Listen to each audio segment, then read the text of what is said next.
NASA's Parker Solar Probe will soon fly closer to the Sun than any spacecraft before it, about 4 million miles from the visible surface. But getting that close to the Sun requires some fancy orbital mechanics. It takes 55 times more energy to go to the Sun than it does to go to Mars. Why is it so hard to get to the Sun? The answer is related to why Earth doesn't just fall straight into the Sun, despite the strong gravitational attraction. Earth, and everything on it, is traveling very fast, about 67,000 miles per hour, in a direction that is basically always sideways relative to the Sun. If you launch a rocket from Earth straight toward the Sun, it won't lose that sideways speed, and so it will miss the Sun. The only way to get the rocket to go right into the Sun is to cancel all that sideways motion.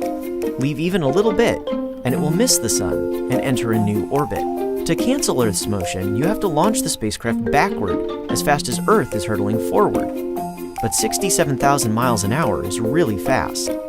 Spacecraft have to go upward at only 25,000 miles an hour to escape Earth. Getting to Mars only requires a bit more speed, 29,000 miles an hour. New Horizons, which NASA sent rushing out to Pluto, managed 36,000 miles per hour, or a little more than half what it would have to do to hit the Sun instead.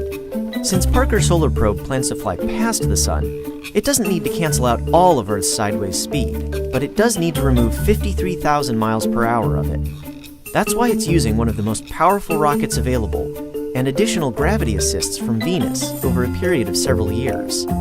In this case, rather than speeding up the spacecraft, as in a typical gravity assist, Venus slows down its sideways motion, so the spacecraft can get close to the Sun.